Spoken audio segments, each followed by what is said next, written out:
Thank you. In 2007, I departed here in Miami to not only break a record, but shatter a record, where I'm currently the Guinness World Record holder for being the youngest person to fly solo around the world.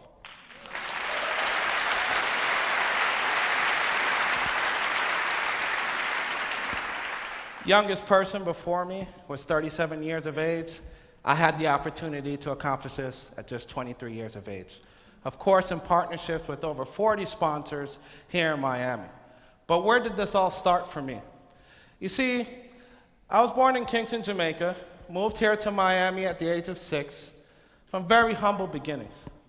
I was a high school football star at Miami Northwestern Senior High, 197 pounds, 3% body fat, ran a 4.3 in a 40, and a lot of girls wore my jersey number on their shirts. My life changed one day when I met an airline pilot named Captain Gary Robinson. He walked into a store, dressed in his pilot's uniform, and said to me, "Hey son, have you ever thought about becoming a pilot?" I looked at him crazy and asked him 2 questions. The first question I asked was, how smart do you have to be to become a pilot? The second question I asked was, how much money do you make as a pilot? After he answered the second question, interest turned into passion, and I pursued a career of becoming a pilot. Little did I know the challenges I would have to overcome to even embark on such a journey. Now you're looking at the slide and you're saying to yourself, well, how does a sub deodorant and an aircraft engine equal a $650,000 airplane? You see, for 2.5 years, I had to wait until the first person told me, yes, I'm willing to sponsor you. And that was from Miami Executive Aviation. And even before I got to that point, I realized that I needed sponsors. So I said to myself one day, the same way you look at a car and you see the logo on the hood of the car doesn't mean that company made all the parts in the car. Well, that applies true in an airplane. So no one wanted to rent me a plane, lease me a plane, or let me borrow an aircraft. And I said to myself, I'm going to piece it together.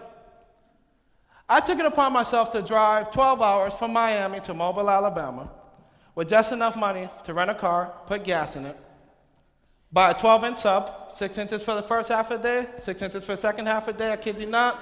Didn't get oil and vinegar, didn't want to be too soggy at the second half of the day. I'm just being real. Brought plenty of deodorant with me. Why? Because I couldn't afford to stay in a hotel or a motel. And I showed up at one of the largest engine manufacturers in the world. And I said, "Hi, my name is Barrington Irving. I want to see if your engine is good enough for my airplane." I didn't even own an airplane, but it got me through the door. So I get to the door and I'm taking the tour and everything of the engine and why I should utilize their engine. And I did some homework and I studied who the CEO of the company was. And I called him by his first name and I said, "Is Brian here?" They said, "Oh, you know Brian?" Yeah, I know Brian. I met Brian a couple times at air shows and conventions and so forth. Never met the guy in my life. Got a phone call a couple weeks later. It was Brian. And Brian said, normally we don't sponsor engines for something that's dangerous, but if you had the guts to find me, I believe you can find yourself around the world. Brian donated an engine worth $83,000 right there on the spot. After that, I was able to get the cockpit system donated for $70,000, the seats and so forth, cut the cost of the $650,000 airplane in half, financed the rest of it, and flew out of Oregon at the age of 21 with the $650,000 airplane. Now we see another formula. Hey, I'm big in science, technology, engineering, and math. All right, so we have an equation here. $30 plus you can't swim, no radar, and it equals the world. Well, one of the funniest things happened to me the day that I departed out of here in Miami. You see, there was about 5,000 people at the airport. CNN was there, Today Show was there. Everyone was interviewing me. But unbeknownst to anyone, do you know how much money I had to fly around the world the day I left Miami? I had 3 $10 bills in my pocket. And it was hilarious to me because I would look at all these signs that people made, go Barrington, go Barrington, go. And I was saying to myself, where the hell am I going? I only have $30 in my pocket. In addition to that, people did not know that I couldn't swim. And I figured, what did it matter? If I crashed in the Atlantic, no one would be able to get me anyway. I didn't have any support. In addition to that, I had no weather radar, no de-icing, flying in and out of storms, playing a guessing game. But I was able to fly around the world, a journey that took 97 days, 145 flight hours. Imagine sitting the way you're sitting for 12 and a half hours at a time, flying to different destinations and countries.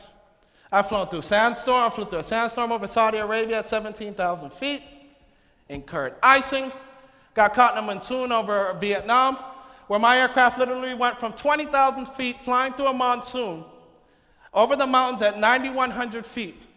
And within the blink of an eye, my airplane, due to a downdraft, descended from 20,000 feet to 9,200 feet. Now, two things happened in that moment. The first thing that happened was, of course, I did the right things. I added full power, was able to climb out.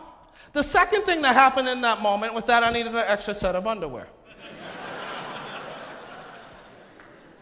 After flying around the world and becoming the Guinness record holder for being the youngest person to accomplish this feat, I realized something even more important. My foundation, Experience Aviation, which we launched here in Miami, serves thousands of kids, whether through career fairs, mentorships, building rockets. As a matter of fact, we did a program called Build and Soar, in partnership where Miami Executive allowed us to use their hangar, and in partnership with George T. Baker Aviation High School, where we took 60 kids from failing schools here in Miami, brought them together to build a flyable aircraft from scratch. And that is a process to see from the background. Because it's not a good thing to hear a 13-year-old or a 16-year-old or an 18-year-old say, uh-oh, we made a mistake here. We have something to correct. Not only did they build the aircraft, but I put my life on the line and flew it on its first flight, which was a success. I'm here to talk about. For some of those kids, that was the first thing they ever accomplished in their lives. I couldn't understand that. That caused me to wonder, what else more can I do? Then I started to do some studies, and I read an article in Fortune magazine about a year and a half ago that changed my life. In the USA, of 4.2 million high school kids, only 2.9 million are graduating school. Out of the 2.9 million, only 277,550 are actually pursuing a career in science, technology, engineering, and math. I said, oh my gosh, we're screwed. Then I had to study, well, what has taken our young people away? What has their attention? So in studying that, I realized real quickly, 46 million of kids between the ages of 5 and 17 play video games. You want to know how much the average amount of hours kids spend on media in a day? 10 hours. In addition to that, 1.6, look at this, 1.6% is the amount education invests in technology compared to 67% the private sector invests. Now, I know we have adults here in the audience that say, well, we don't play games. Well, guess what? I have something to share with you. 1.3 billion adults participate in rewards and membership programs here in the United States. What's the objective of the game? To get as much points as he can in order to buy this thing or that thing or whatever the case may be. Then I asked myself a question.